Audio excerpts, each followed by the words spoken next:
doing this for a long time now.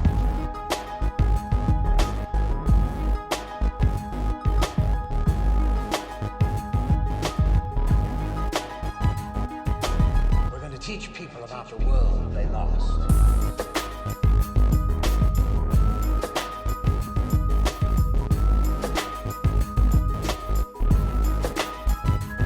Help them start to rebuild it. That's the thing. I think intuition's just not, it's not measurable.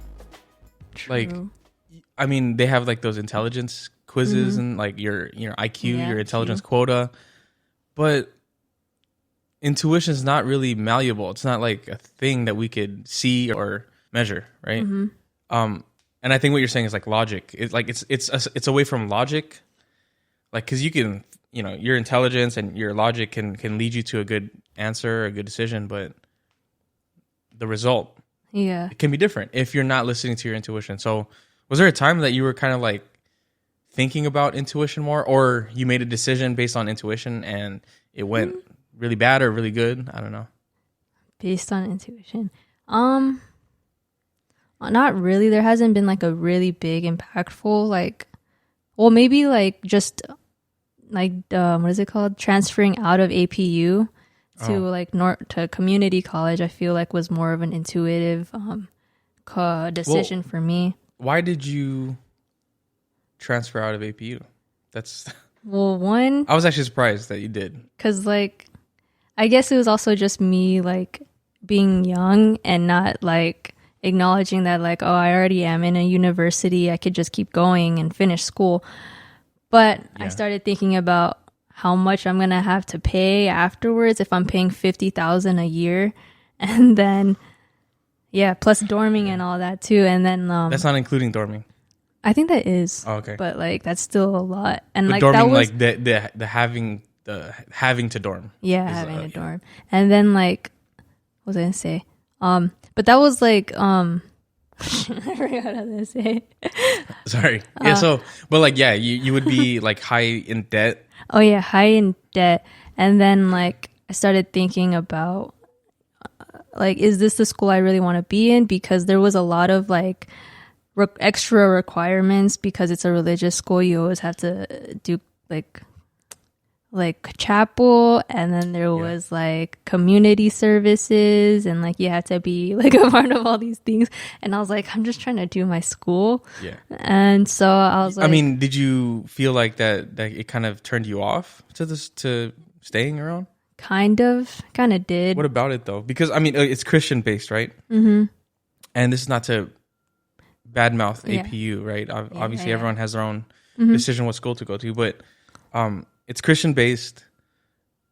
What was the turnoff though? Because obviously we're very religious. Yeah, we're very religious. But what was the kind of thing that was like, I don't know. I feel like it's kind of forcing religion onto you because like not everyone there is also religious.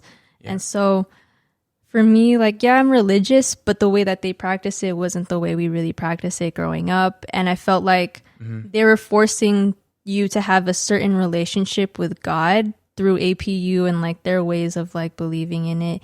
And for me, it's like I like talking to God like on my own and like just finding him in like times where, I really want to like talk to God. And like at the same time, it's like I don't know if I always want to have like a set schedule every day to like go to chapel when I could be doing something like homework or other things. So they required you to go every week or every day? 3 times a week 3 at times least. a week. For how long each? It could be like an hour to an hour and a half ish. Oh wow. Yeah. You've been to chapel. No, I haven't. No? Dang. I mean, that's the thing. I work for, I work at one of the regional campuses, obviously. So I'm not on the main campus, and they don't have like, they do have a chapel. Don't get me wrong, but out there in the regional campuses, like I don't think they have a requirement. Mm-hmm. But I mean, realistically, I see the intention there. Yeah. But I could see how, because we do accept all religions. And we have to be open to all religions as a school.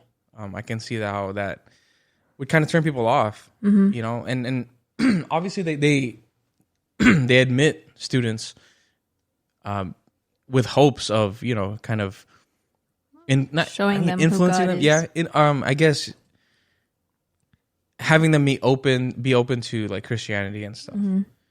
And yeah, not that it's like a turnoff, but being told that you needed to do something maybe was like part of it. Yeah, kinda.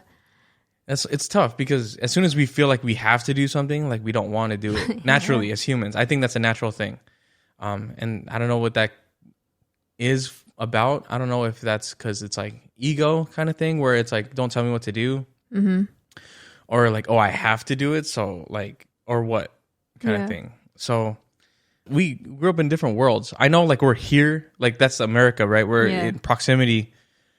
But yet our households, our families, our extended families, we're all in a specific culture and tradition. Yeah.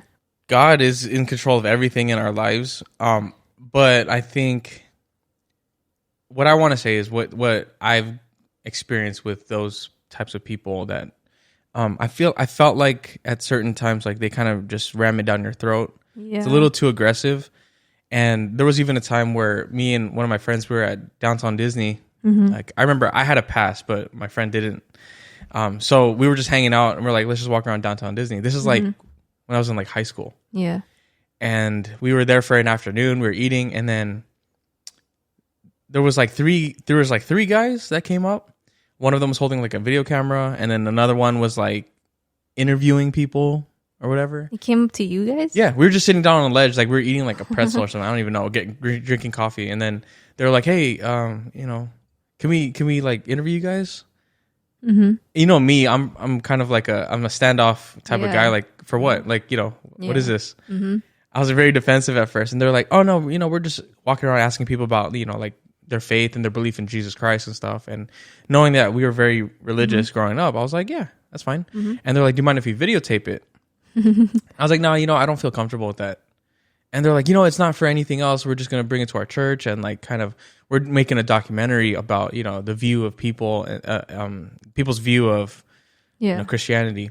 And I was like, "You know, I'll do the interview and you guys can write down my answers, but I'm not going to be on camera." So I don't even know if they like videotape me from far away or whatever. But I think one thing, it turned into a debate real quick, and that's why it kind of turned me off. I guess they were like, you know, "Do you believe you're saved?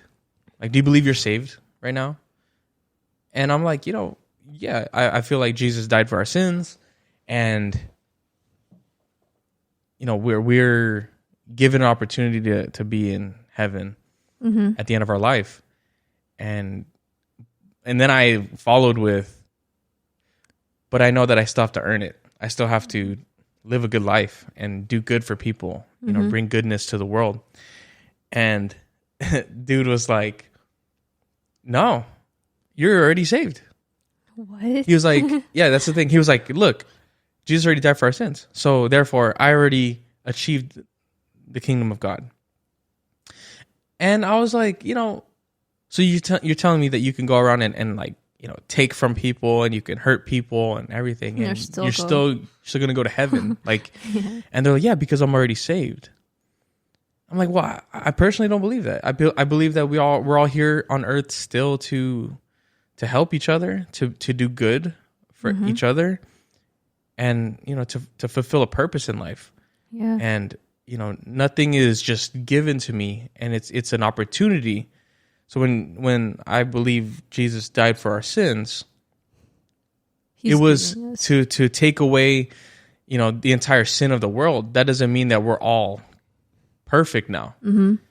So to erase those sins that Jesus died for, that doesn't mean that the new sins that I create are exempt. Like they don't count.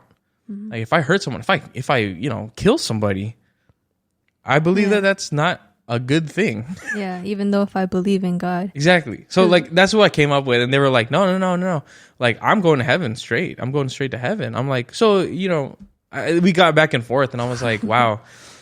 It was insistent, and it was like a debate from that point. And I was like, you know what? Like, I appreciate you guys coming up and having a talk with us.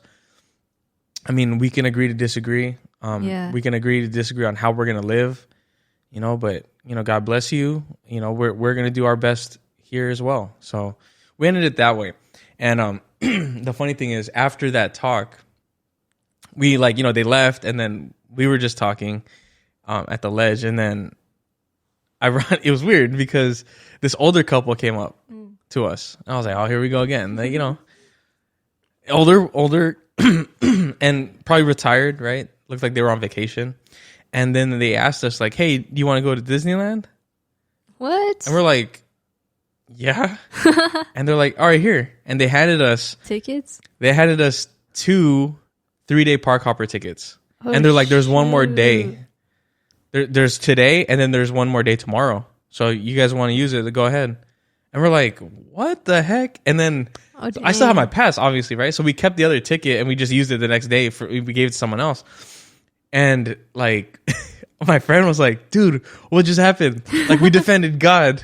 And then all of a sudden something came up like this. And then we walked into Disneyland, and he was like jumping because he couldn't go, right? Yeah. It was super like, it was serendipitous, I guess. I don't believe in coincidence. So I was kind of like, that's weird how that can happen.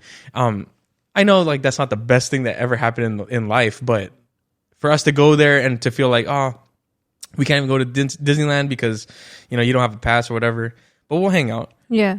And then all of a sudden we're walking into Disneyland. We stayed until the closing because we're going to take advantage of it. But when that happened, it was kind of like, whoa, that's weird, because I felt like I just defended my faith, and other people might have looked at that like, oh, like other people's perspective might be like, oh, they were wrong. But I mean, if you solidify yourself into your belief in your faith system, and that helps you, there is no wrong answer. I don't believe there's a wrong answer.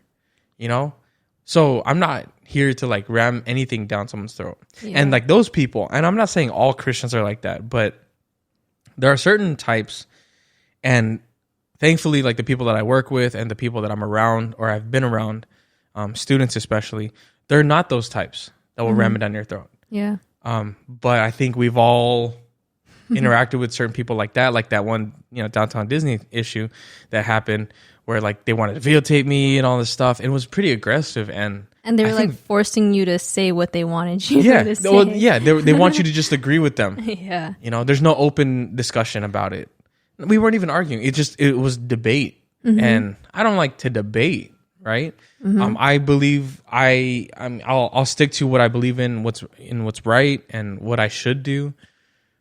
But I'm not going to go around telling people, oh, you have to believe this, So I don't know, like one of those things where we're faced with situations like that. If you stay resolute on who you are and your faith, then, I believe that's what God or whatever other people believe in. I believe that's what they want. That's what he or she wants, or what the world, the universe wants. Not to bash other people, not to challenge other people in their belief system, in their faith, not to change anybody. But I think the way we grew up was, live the best life possible and not even have to say what you believe in unless someone asks you. Yeah. Like if you might be around people and you're like, they're just a good person. And then you're caused to ask like, hey, do you have like a religion that you follow or a belief system? See that them living, them walking, their belief, it's making you want to ask them to talk. And I think that's one of the best things that we could do is to live by example. So, that happened obviously like so much that you decided to leave APU. I would say listening to your intuition and what you felt in that moment, it gave you that answer, like what you should do.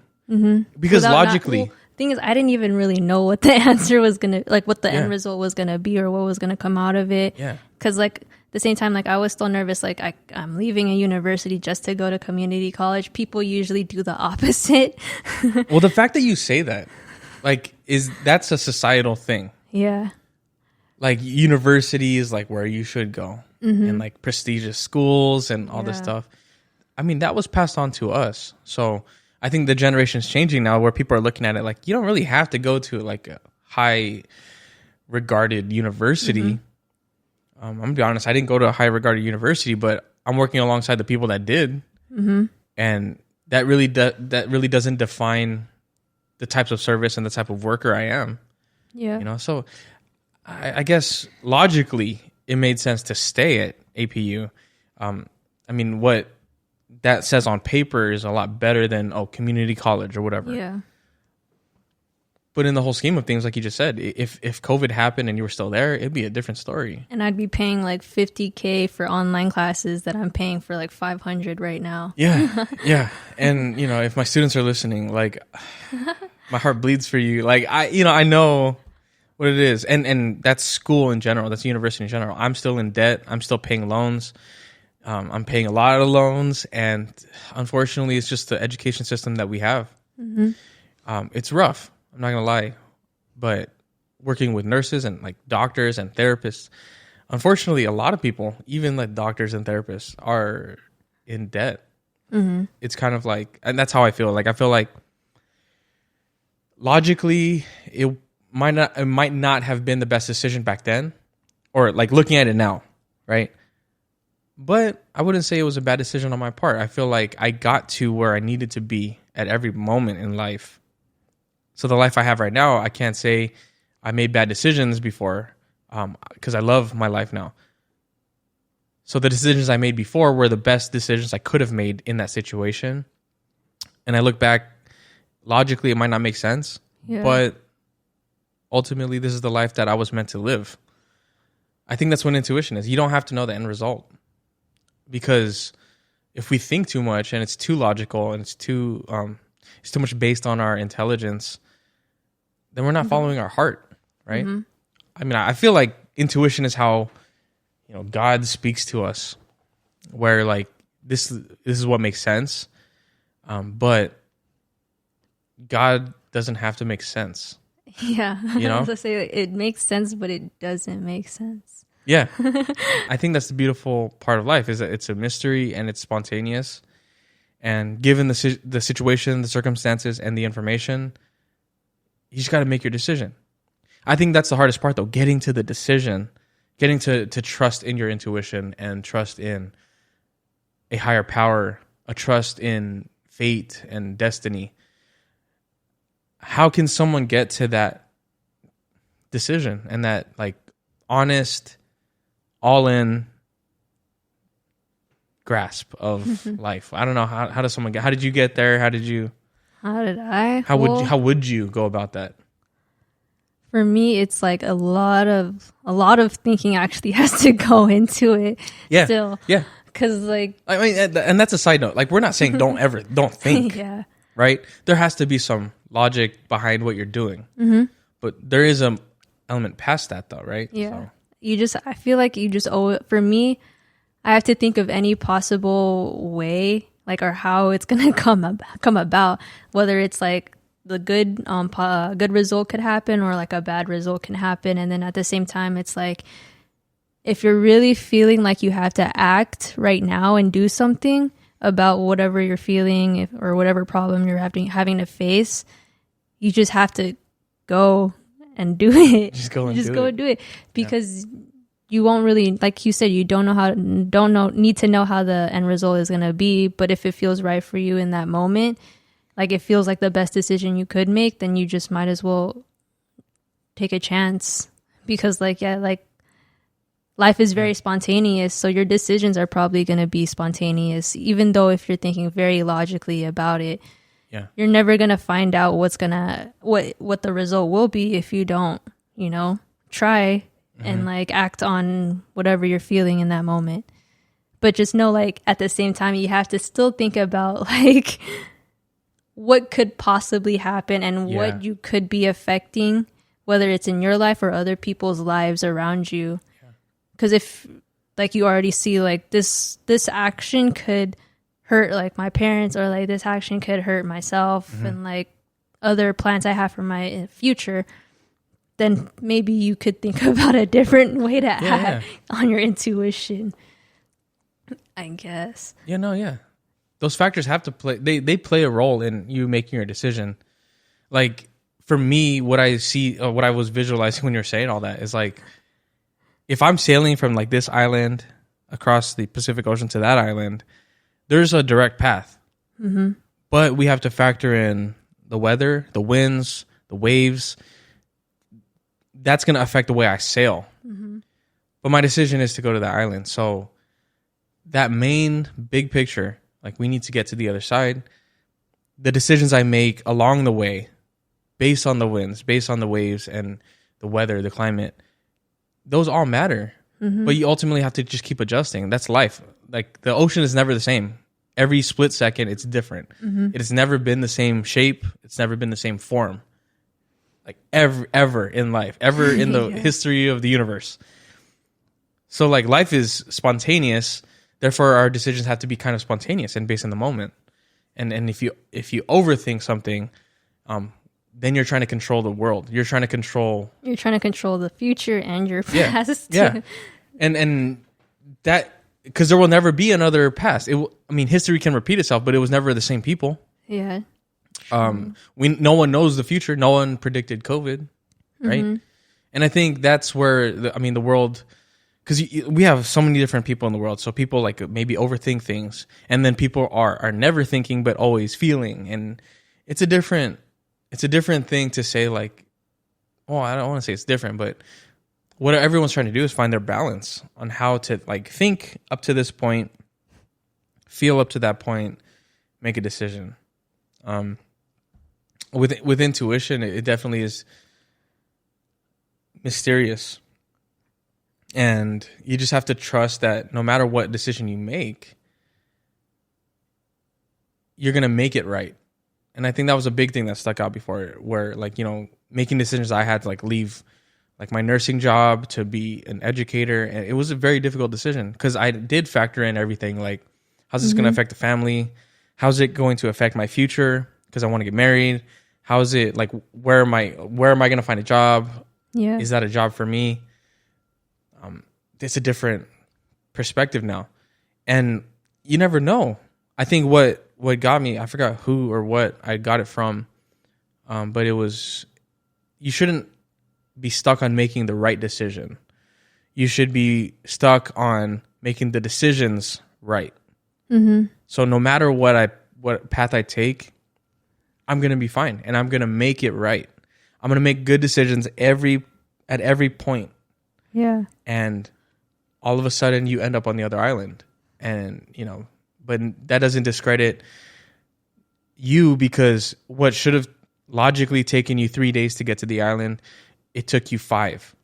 Mm-hmm. No, everyone's on their own path. There's no time frame that you need to get there. The goal was to get to the island. Mm-hmm. So this person might have sailed like an hour after you and they got there sooner. It doesn't matter, because their sea was different.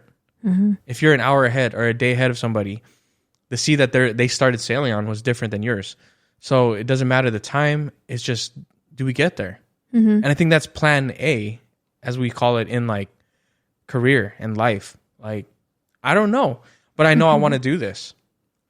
So like people say like, oh, like, plan B, I'm going to do that. I don't know. Like plan A should be your life's purpose. So if you want to serve people, you want to help people, it doesn't matter if like I'm a nurse. It doesn't matter if, I work at a McDonald's or a Starbucks or Home Depot. I'm serving people. That's plan A. Mm-hmm. Or I lost my job because of COVID, or I got fired because of that. Plan A is still there. There's no like, oh, I'm going to pivot, and plan B is, to be a psychologist. No, that's still plan A. You want to serve people. Yeah. So I think people have to define their life purpose by life's work, not professional work. And I think that alone allows people to feel like they can make decisions and listen to their intuition more. Mm-hmm. Because logically, we want a career path. We want a profession. We want credentials. Yeah. But in reality, those don't really translate to like serving people. I can have a credential, but I don't use it to serve people. Mm-hmm. People get their PhD, but if they stuck with their master's, they could have served people differently and maybe affected more people. But getting that PhD looks good and it makes me feel good, right? Yeah. And I think that's why, like, I had to kind of swallow my pride a little bit and snap out of that road, that pathway of, oh, I should get my NP, I should get my doctorate. Maybe you can go for a PhD, a doctor of philosophy of something. Paying more debt. Yeah, exactly. I looked at the numbers and, like, logically, like, I could do it. Mm-hmm. But intuitively, I don't want to add more debt, especially if I'm having a daughter, especially if our family's starting to, to create our future. Mm-hmm. Like, to add on another, like, $200,000 for 3 letters behind my name. Yeah. And I could do the same job. I'm doing the same job and probably just a couple thousand extra a year. Mm-hmm. I'm adding on 200,000 for the next 15 years. Like, dang. That doesn't make sense to me. Yeah. So logically, like, it didn't look right. That already helped me decide intuitively, like, no, I want to serve people in how I am the best way possible. I don't need the extra 3 letters behind my name. And that got me the decision to just stay steadfast on my path. And I feel like that was God talking to me, saying, like, hey, step back a little bit and reassess the situation and then make a decision from there. Don't make a decision when you're, like, highly emotional and things like that, because when we're emotional, I think that's more, like, instinctive. When you make emotional decisions, like if someone, punches you in the face, instinct is punch them back, right? And, like, because it's emotional, like if someone, like, makes fun of you, or yells at you, your first instinct is to yell back. Yeah. So we really have to divide those 3 layers. Like, there's instinct, intelligence, and then there's intuition. And that's not from me. That's not from, us. It's, have you read Osho? No, but you're the one who told me about it. That's how I found out about intuition. He has a book. Yeah, he has a book about intuition. And that's exactly what he's talking about. That there's, like, the intelligent soul. There's the instinctive, physical drive. And then there's intuition, where it's like people define it in our world like the gut feeling. Mm-hmm. Everybody has that for some reason, right? Where it's like something's not right. And then you act or you do something or you don't do something, and then it pans out like, oh man, imagine if I went. Like, listen to that. I feel like that's like destiny talking to you. I feel like that's God or the universe telling you, hey, don't go. Or, like, use the restroom first. And then use the restroom before you leave. And then all of a sudden you find out that 5 minutes sooner, if you would have left, like, you would have been involved in a car accident. And it's like, things happen like that. I don't know. Was there anything like that where, like, it was kind of serendipitous or, quote, like, coincidence, where, like, oh, it worked out perfectly and you didn't even realize it? I feel like there has been several moments, but then, like, it's just not popping into my mind right now. But I think it happens every day. I feel like the way we feel, and I honestly am a full proponent of listening to your heart. Oh. And, of what? I thought you were going to say, like, there's no coincidence. Everything just happens. Well, yeah. No, well, yeah. But in a sense of, like, everything that all the decisions I've made in life. And I've had friends tell me, like, dude, I don't know what it is, but everything that you've gone through, like, your path, as far as, like, your work, your marriage, having your daughter, it's just like it worked out perfectly. And I don't have an answer for that. I just listen to my gut in every moment. I do what I feel is right in the moment. And it just so happens that the way it looks from the outside, it's perfect. Mm-hmm. But that doesn't say that, like, everything was perfect and it felt good and every decision was, like, 100%. It was hard. Every step of the way is hard. But at the end of the road, at the end of that chapter, it's like, wow, I look back and everything played out. I don't know what's going to happen in a month, but I'm just going to listen to my heart right now. And it all of a sudden works out. So I don't know. I think one that just popped into my head was actually, because we're doing this podcast right now. Yeah. And I shared to you, like, before, that this podcast just kind of came out of nowhere. But at the same time, it was like, it lined up with the things that I was, like, thinking and, like, the ideas that I had at that time. Like, it just came the next day, right? Like, it was like when I texted you or I called you? You texted me earlier in the week saying like, oh, I wanted to see if you can like meet up or have a meeting, right? Yeah. And then a few days later, like I was just praying to Molingong, like, I was praying. Restart. Go.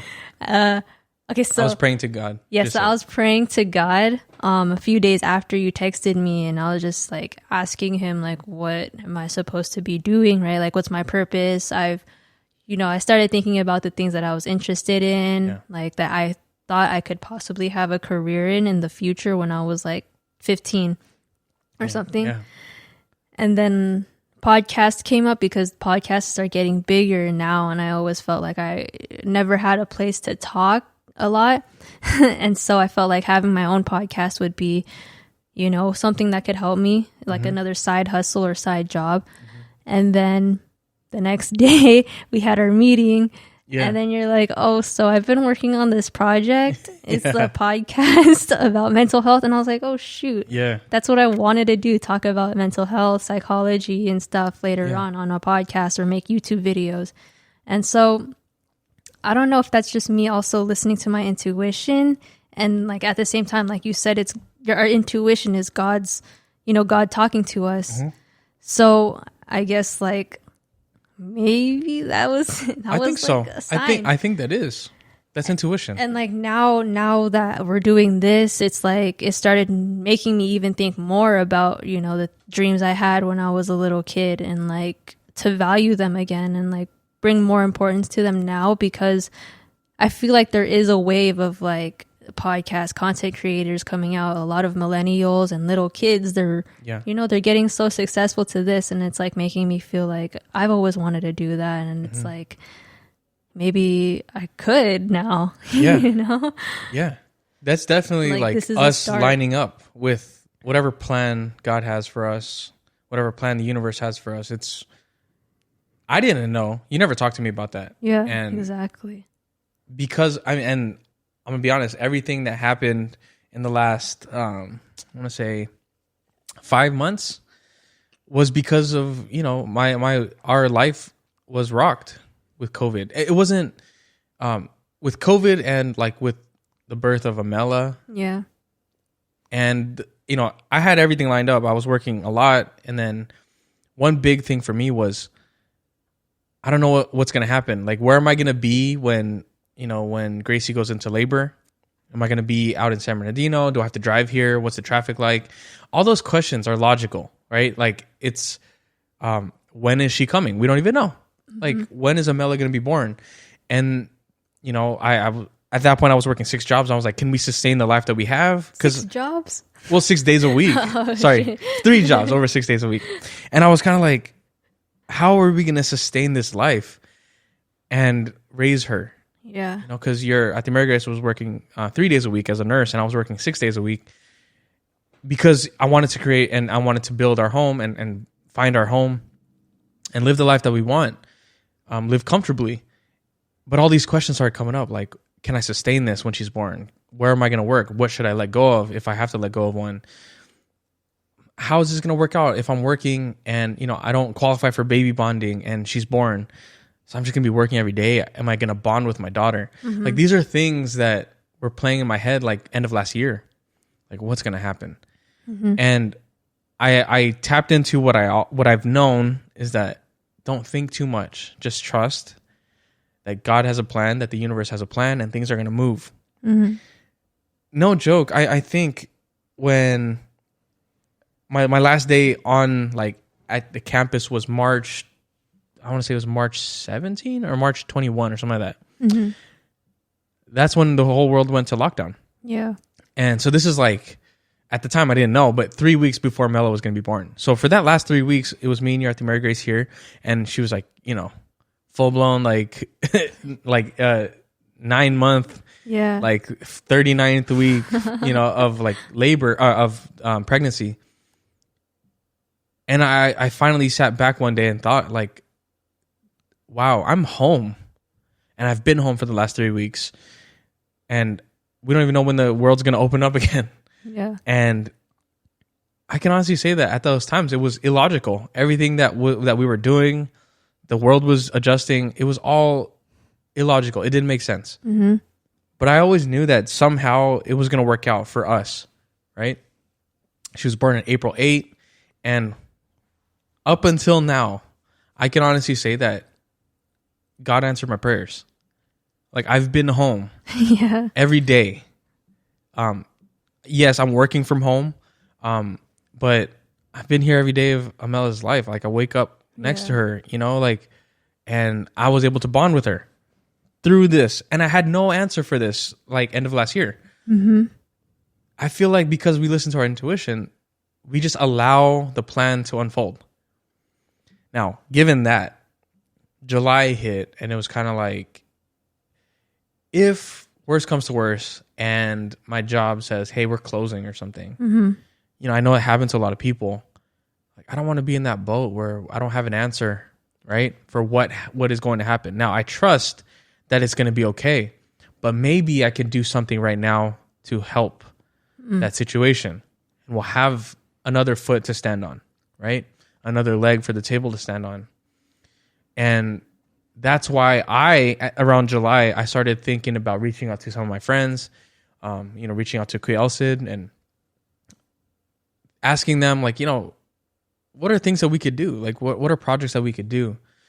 And we started meeting weekly from that point. And slowly, I started thinking about other opportunities and seeing what people are doing. And I felt like what I love to do is listen to podcasts. I love hearing people's perspectives. I love hearing their point of view on difficult topics. And I want to say that it's rare that there are podcasts that are purely authentic. So for me, the decision to try to make a podcast or write online courses or books, I want to re-inject like some authenticity into social media. I strayed away from social media for a long time because I felt like it was just turning into this inauthentic thing. Yeah. I think I left social media like honestly, I think my last post for Broken Instruments was like 2012. Dang. 8 years ago.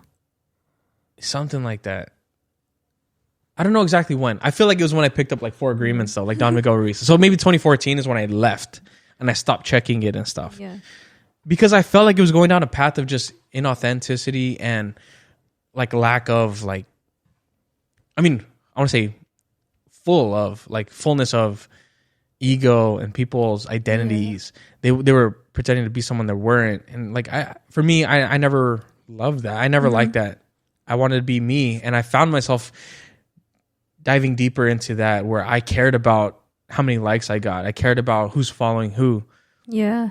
And I couldn't deal with that drama, especially with all the things that I wanted to prepare for. So that's why I pulled away. And when I started listening to more podcasts, like because of like the path I was on in life of success and significance, like serving, I started thinking like, the podcasts I like are the ones that are just free flowing conversation and they're real, authentic conversation. And that's why I started thinking about, you know what, maybe I could do something like this. And I don't even know if this is going to pan out to be anything, but it was the decision I made at the moment. What I felt was right. I was listening to my heart and I was listening to, you know, my intuition. Like there's something in me that wants to still be able to express myself and to reach out and collaborate with people. Let others express themselves too. Let others express themselves, be an avenue and a platform for people to talk about life. And at the same time, maybe it's an opportunity for me to help my family and, you know, create our future. And stand on our own rather than depend on other places and companies and stuff. And I love what I do. I love, you know, educating. I love, you know, lecturing. I love going to clinical. But, you know, that doesn't mean that's the only place I could do it. You know, so now like I have all these projects lined up. It's based on me listening to my intuition. Like it was, I don't know if it's the right answer. I don't even know if I'm going to look back at this talk. I'm going to listen to this and be like, oh dude, I was so stupid back then. I thought, right? But who knows? No one does. So for me, I might as well listen to my heart, listen to my intuition and just try it. And that's how I ended up here. That's why I messaged you that day. It was someday in August, I think. Was it in August? I feel like it was like end of July, early August. Yeah, I think August. And right now it's like end of October. But I had texted you that day because I had a thought. I was like, you know what? Maybe someone can help me get back into social media because I'm not sure. I'm hesitant because of things that I got turned off with before. And when you said that on our meeting that you were just having that same feeling, I feel like the universe was aligning us to cross paths at this point. See, like our stories to that path crossing is crazy because it's totally different, but yet it all makes sense. It's perfect. And that's what intuition is. That's what listening to your intuition does. That things don't make sense. So like listening to your intuition, things will come to sense. It'll come, or eventually you will make sense of it. Because I think that's the path that we follow as our family, as people that are just trying to do good in the world. Because we don't know what we could do. True. Now we're figuring out what we could do. And our path, if you think about like when you left APU, or when I think about like leaving my nursing job, it didn't make sense at the time. But then now that you look back, you've been home for over a year now. What would have happened if you were in APU during COVID? We made sense of it all. Yeah. Right? We made sense of things. And now everything makes sense. And in essence, it kind of fuels the drive to follow your intuition even more. You know? Yeah. That's amazing to me. That no one has the answers. If someone tells you that they know what you should do, they don't know. What if it's your parents? Well, and you know what? Mom and dad said, yeah, go for nursing. Like they encouraged me to do that. I said yes at the time. I'm not a nurse on the floor anymore. So in the moment, it made sense. Right? And when I was working on the floor, like it was hard. And there were days where I was like, do I want to do this? Or should I have listened to mom and dad? Should I have listened to our grandma? Should I have, because I'm not happy here. Yeah. But you're still able to find your happiness. Exactly. So in those moments, I committed. Like, no. I said I was going to do this. And, look, I changed my perspective of, look, I'm serving people in this special way. I hung on to it. I stuck through it because I committed. And I think that's what people are missing, especially the younger generation. When things get hard, it's like, I want to move. I want to do something else. I want to change my, position in life. I want to change my career. Wait just a little bit longer. Things will make sense for one, but another opportunity might open up. An opportunity that not only looks better, but it could be better for you.